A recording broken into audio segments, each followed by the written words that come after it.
March 6th through the 10th is Severe Weather Preparedness Week out here on the plains of Kansas. I don't know what other states are celebrating it when, and I'd like to use this opportunity to remind you that you need to be prepared for severe weather. If you've been doing this a while, then this is a good time just to check through all your stuff again, make sure it's still good, make sure what you need is in there.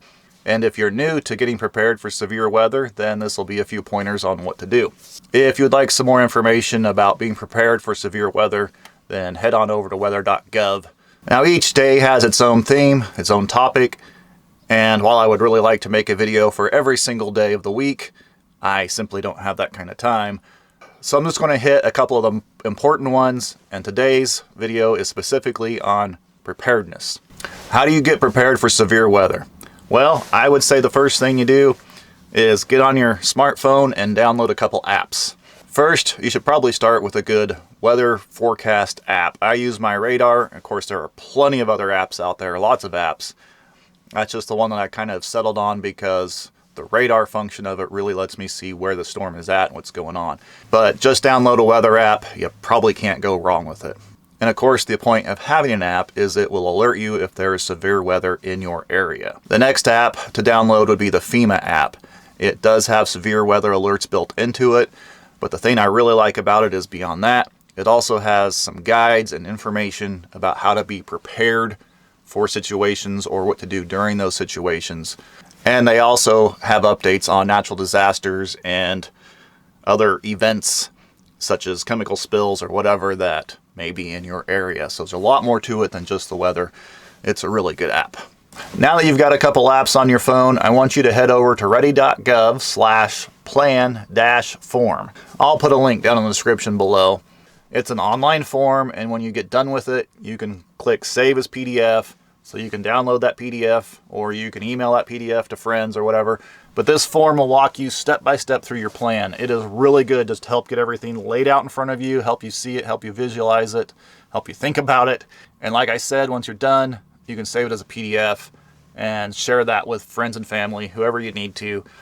And that way other people know what you're going to do. So go fill out that form. Now you've got a couple apps on your phone to let you know when some weather is coming your way.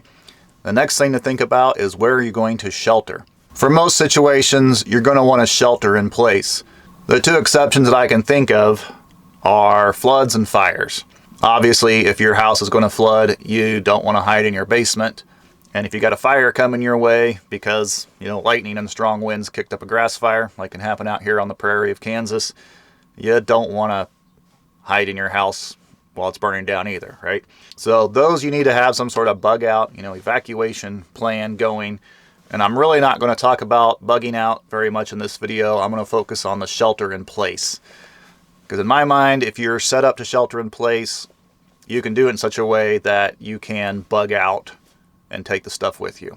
Okay, so where do you shelter? The best place to do it is in a storm shelter. But if you're trying to figure out where to shelter, then chances are you don't have a storm shelter, right? So the next best place to look is your basement. Try to stay away from things like your water heater. In case it bursts, then you'd have water all over you if you're sitting next to it. Try to avoid the natural gas lines coming into your house or propane lines. Probably the best thing to do in your basement is just find a room that you're comfortable in.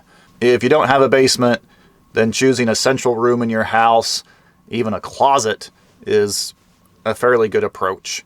I really wouldn't want to hide in a closet during a tornado, but hey, if it saves your life, great.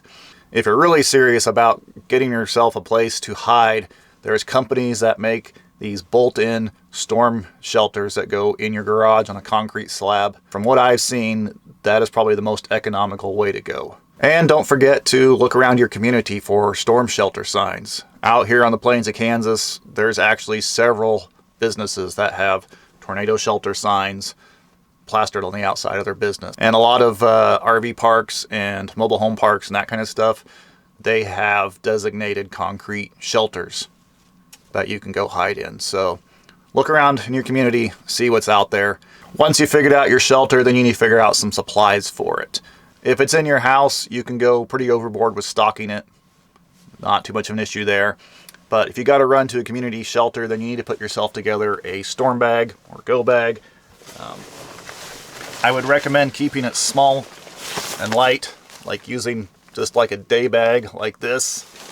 And even if you have your own storm shelter, I would recommend putting together a little bag like this just in case things go wrong and you need to leave the storm shelter. I don't know, it's possible, right?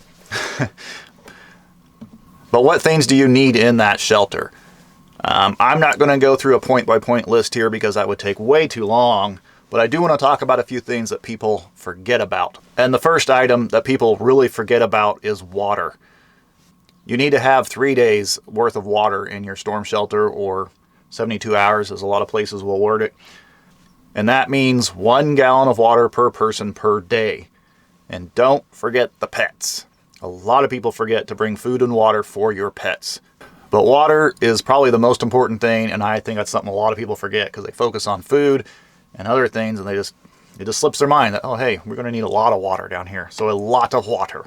And right along those lines is something to put in the water, such as apple cider, hot cocoa, tea, coffee. Are you addicted to coffee? You got to make sure you have coffee in your storm shelter because you don't want to be going through caffeine withdrawals on top of the stress of dealing with the storm or whatever.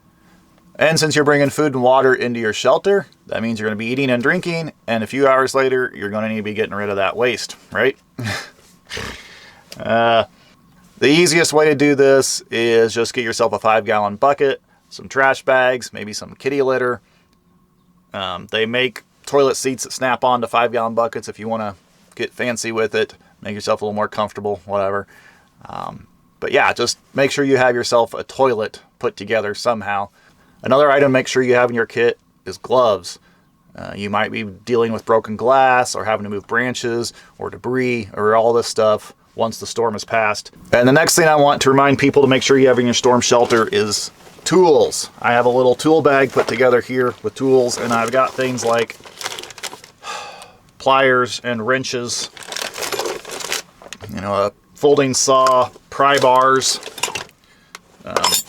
just a little collection of stuff. The pliers I have in there are for shutting off the natural gas line coming into our house, and that's something that you really need to think about. So what I'm saying is don't forget about the utilities coming to your house, electric, gas, water. Those may need to be shut off, so make sure you have tools to be able to do that. Something else people usually don't think about when putting together a storm bag is copies of important documents. Take pictures of your driver's license, your birth certificate, maybe some tax info, like the last year's tax info, social security cards, I don't know, some bank statement information. Just make sure somehow that you have copies of all your important documents. Maybe even put it in a safe deposit in a bank somewhere, And speaking of banks, make sure you have some cash in your storm bags. I highly recommend having $500, but I know in this day and age, it's really hard to squirrel away $500 in cash and just keep it in a bag and never use it, right? And once again, I'd like to remind you about your pets. Don't forget about them and their needs. Just throwing that in there again because it's important. There's a lot of other stuff that needs to go in your storm bag, but I don't want to go to it in this video. I just wanted to hit some of the key points that are really important. But like I said, try to keep it small, try to keep it lightweight. It's real easy to carry. It's real easy to throw in the car. And speaking of car, go ahead and put some items in your car right now. Throw in some emergency ration bars in there, or some energy bars, or like Cliff bars or whatever you like to eat. And have a first aid kit in there, have some blankets in there. Just a few things that if you had to spend the night in your car, you could do it and feel somewhat comfortable. Okay, well, I'm going to stop talking here, even though I could go on significantly longer on this topic. I could really get carried away talking about it. I really just want this video to be a reminder to think through your plan, go check your supplies, and just kind of rehash everything about what you're going to do in severe weather. All right, everybody. Stay safe out there. We'll see you in the next one.